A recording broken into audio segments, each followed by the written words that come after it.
Did you hear enough? Does he have the motive? Seriously, if you didn't, I'll tell you some more stories. Does he have the motive? Does he have the means? Now, does he have the opportunity? Does he have the opportunity? Look at the borders. If we're really at war, I mean, if we're not really playing this, some strange game, what's the very first thing you do? You secure your border. I mean, this is just madness. If we're really under a threat, you know, Robert Mueller, the director of the FBI, this is, Dr. Cort referred to this. He held an extraordinary press conference in the beginning of July in Miami. And he said, I'd like all Americans to know that this is the director of the FBI, all Americans to know that they should prepare for a nuclear attack.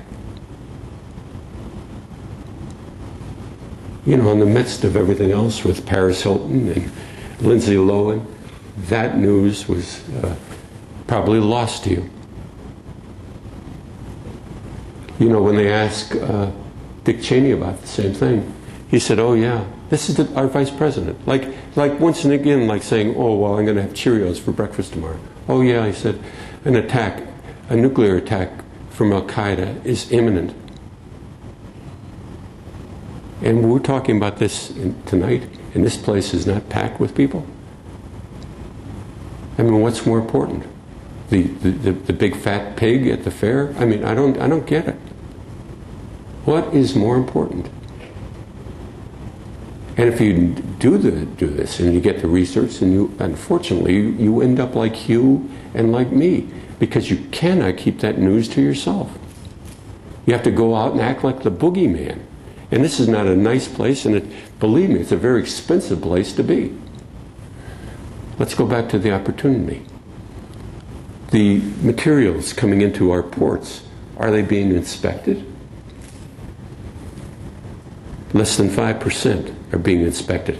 And of the 5%, none of the oil riggers from Saudi Arabia are being inspected. Where would be a better place to put a nuclear device than in a vat of oil? Are you safe? Look at our cities, our security. Look at the FBI. Like I said, these paramilitary compounds. The Farouk Mosque in Brooklyn, this is once again thanks to Dr. Cort. At the Farouk Mosque in Brooklyn, we talk about Pakistan, about weapons being stored in the mosque. We photographed weapons in the Farouk Mosque in Brooklyn. I mean, if they're storing weapons there in a mosque, I mean, isn't this a time to really wake up? So, does he have the motive? Does he have the means? And does he have the opportunity? And let me ask you one thing in closing. Do we have the guts to do what we have to do to stop it? Do we? I hate to point a finger, but you know, I was looking at what happened at Virginia Tech. I mean, we had a professor, they said in the paper he was a 78-year-old Holocaust survivor. He wasn't 78, he was 81. He was holding the door shut. He was trying to save these students from being shot while the football players, for heaven's sake, were jumping out of the window. I mean, I don't get it. I don't get it. What does it take people to be up in arms? Is it going to be after this next attack? Let me tell you, when that happens, do you know what's going to happen when one of these babies go off? They're saying, right, like in Homeland Security, Chertoff said, oh, I have a bad feeling that maybe something, do you remember this a couple weeks ago? I have a bad feeling in my stomach that something's going to happen.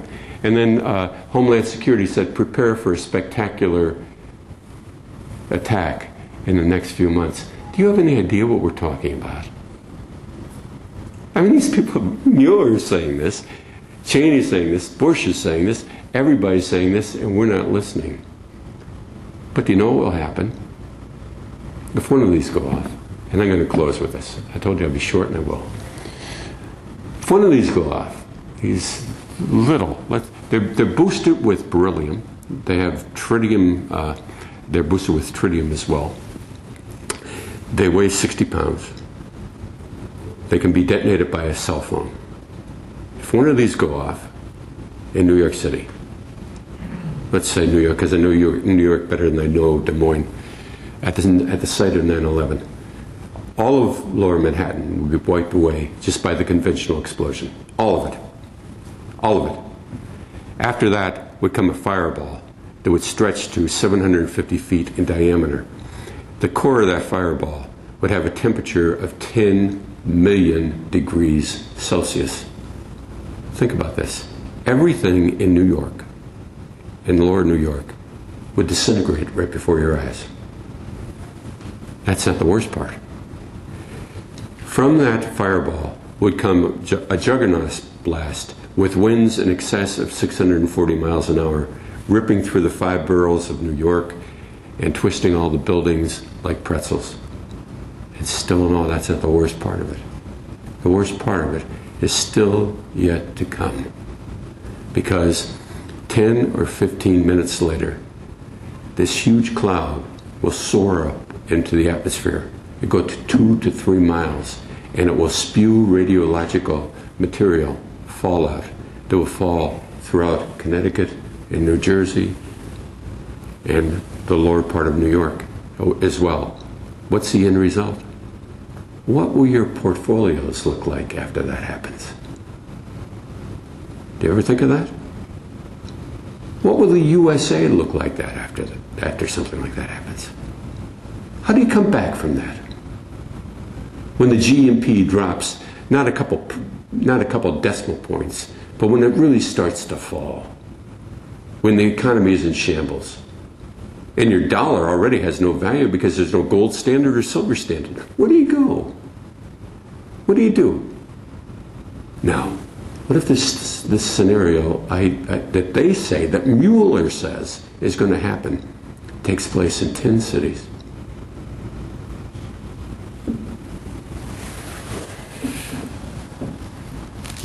That's all I have to say.